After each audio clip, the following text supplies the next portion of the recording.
Hi friends, it's your art teacher, Miss Barnett, and today we're going to be making a zoetrope. So a zoetrope is also known as a wheel of life because it's one of the first animation movie making tools that people have invented, and it's one of the first ways that people captured motion, which is life. Motion we can think of as living things move, so it's the wheel of life. So we are going to be creating our own zoetrope today, and as we're working on this, I really want you to think about plot. And plot is the beginning, middle, and end of a story or an action. So as you're making your zoetrope strips today, I want you to make sure that the action reflects the order the activity or event would take place. You're going to use this zoetrope to tell a very short story, a visual story. So to make our zoetropes today, we're going to use, I love recycling materials, we're going to use a CD, and we're going to use a 15-inch piece of black paper that is 4 inches tall and a white strip of paper. This is where we're going to do our action, our drawing, and our sequence art. And that is going to be 15 inches by 2 inches tall. You're going to need a ruler because we're going to be doing some measuring today. And you're going to need a pencil to mark that and some scissors because we're going to be doing some cutting. We'll also be using tape, the hot glue gun, and I will help you with that.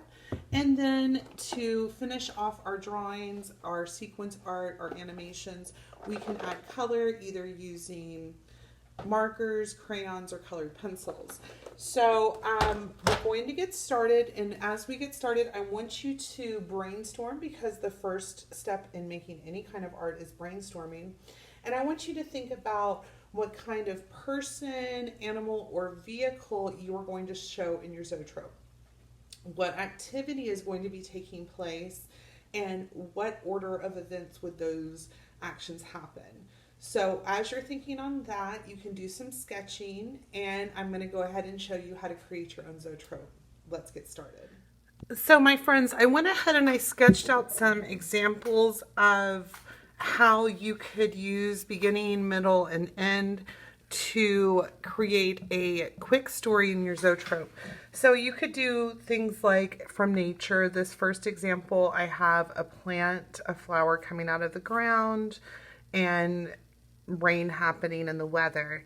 The second example, you could do something as simple as someone's face changing emotion.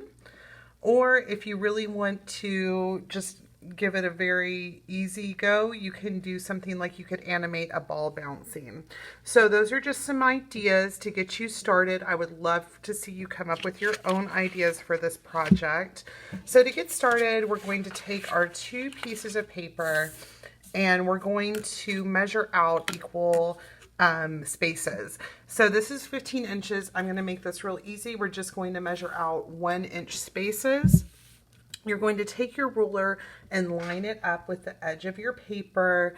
Think of this kind of like a number line. So we always start at 0, and then we're going to make a mark at every large number on this ruler. So we'll start with 1, 2, 3, 4, 5, 6, 7, 8, 9, 10, 11, and 12. Now I have more paper than I have ruler, so I'm going to slide my ruler down, line it up with that last mark that I just made, and continue all the way down. So I should have 15 spaces. Let's count. 1, 2, 3, 4, 5, 6, 7, 8, 9, 10, 11, 12, 13, 14, 15. Perfect. So I'm going to set that to the side, and then we're going to do the same thing on this white paper, but we're going to make these marks closer to the top because we don't want them to be as noticeable because this is where we're going to draw. So lining my ruler up with the edge of the white paper. 1, 2, 3, 4, 5, 6, 7, 8, 9, 10, 11, and 12. Now I have the same issue that I had with the black paper because it's longer than the ruler is. So I'm going to slide it down, line up my ruler with the last mark, and make my last 2 marks. So now I've got this little guideline here for me to know where to put my animations in between these spaces. So now that I've done that, I'm going to take my scissors. Actually, I'm going to make some parallel lines here so I know how to cut out my slots. So we're going to make viewing spaces here on this black paper, and I'll show you how. So I'm taking my ruler, going up to that first section, and I'm going to come down. This paper will come down to here, so I'm going to come down about 1.5 inches, lining it up here. And the 1/2 inch is this large line right in between the 2 inches. So that's your 1/2 inch. I'm going to make a mark down to here, make a line. And then I'm just going to go over just the tiniest bit and make another line. Perfect. So I'm going to continue this process the whole way down. Let me show you one more time before I speed up the tape.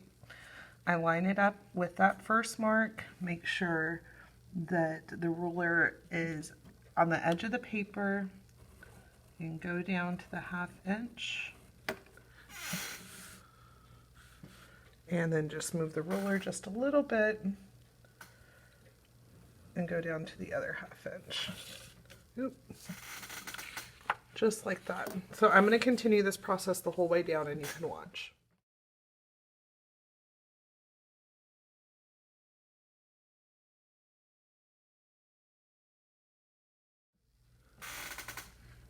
Okay guys, now that I've made my marks, I'm going to take my scissors and I'm going to cut down and cut out some slots so we have some viewing spaces.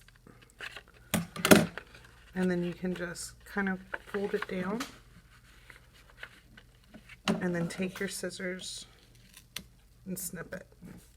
I'm going to go the whole way down and do this, and you can watch. Here we go.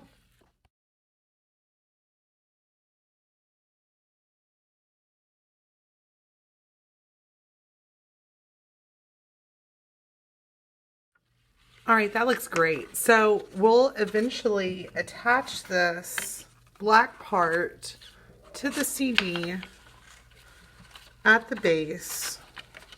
It's kind of hard to hold it on because it's so tight. And we'll hot glue this on, and you can get a grown-up to help you hot glue, or you could wear gloves, like garden gloves are great to protect your fingers from the hot glue. So we've done the construction part. Now we get to do the fun part, which is we are going to make our animation on this white strip. So I'm looking over my ideas, and I think I really like this flower idea that I came up with. I don't have quite enough frames here, so I have, remember, let's count again. 1, 2, 3, 4, 5, 6, 7, 8, 9, 10, 11, 12, 13, 14, 15 spaces. And I've made 1, 2, 3, 4, 5, 6, 7, 8, 9, 10 drawings. So I'm going to have to expand this idea some. So I could either add some more detail to either the beginning, the middle, or the end. I'll decide as I go. I'm going to start drawing and you can watch. Let's get started.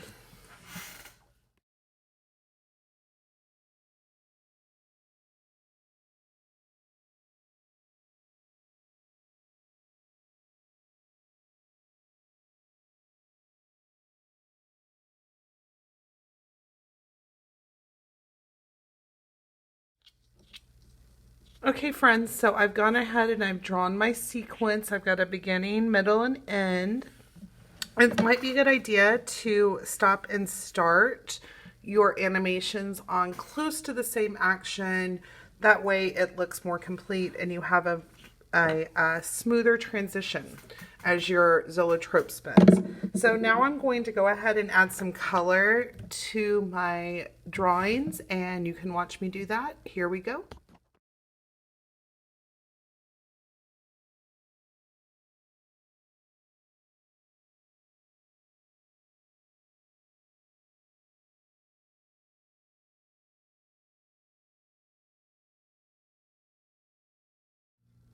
So real quick, just to review, I made sure that my drawing showed an activity, it shows movement, and I double checked to make sure there were any changes that needed to be made to the drawing. I did so while I was coloring it.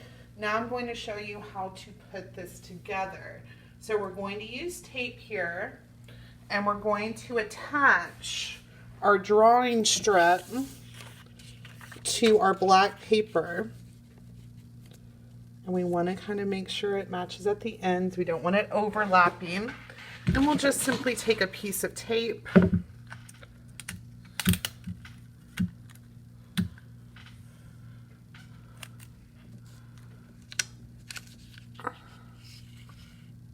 and attach it carefully, trying not to leave any bends or bubbles in the tape, and no bends or bubbles in the strip. Let's do the other side.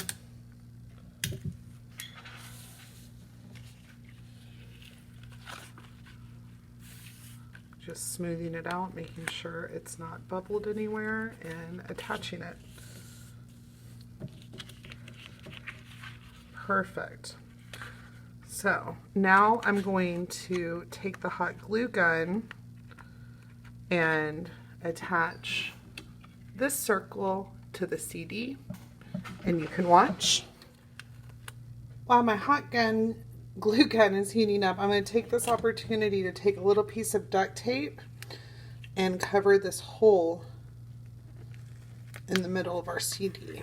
We're going to want it to spin, but we don't want it to kind of go wibble wobbly, so we're going to make it a little tighter so that doesn't happen. Give that a couple more minutes. Alright guys, I went ahead too and taped both sides of the CD.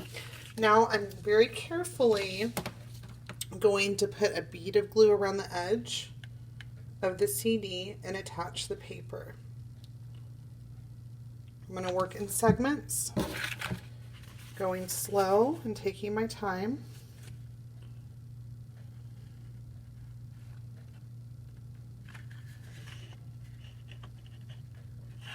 Being careful not to burn myself.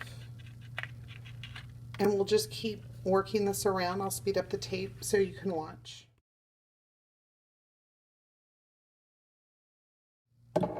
So as I'm getting closer to the end here, I'm noticing that this is bubbling up on me a little bit, and I don't want that to happen, but it's an easy fix. I'm going to take my handy dandy X-Acto knife. The teacher will do this for you. Do not touch the sharp blades if you need this step, and I'll just cut that off and lay it down, and I can re-tape it when I get close to the end. Just like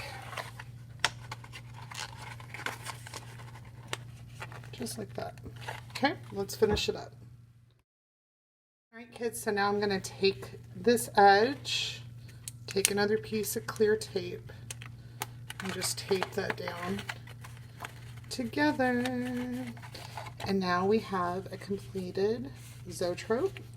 But to make it spin, we're going to do a little something special. Let me show you. All right, guys, so I have my completed zoetrope mechanism with my drawing attached inside. So now I'm going to take a thumbtack, pushing the sharp needle down into the middle of my tape. Perfect. Then I'm going to take a unsharpened pencil with a brand new eraser and stick that into the pencil, and then see if I can get it to work. We can turn this, and if you look through the holes, it will look like my flower is blooming. I hope you have just as much fun making your own zoetrope today, the Wheel of Life. I had a great time making this. I can't wait to see what amazing ideas you come up with, and let's get started.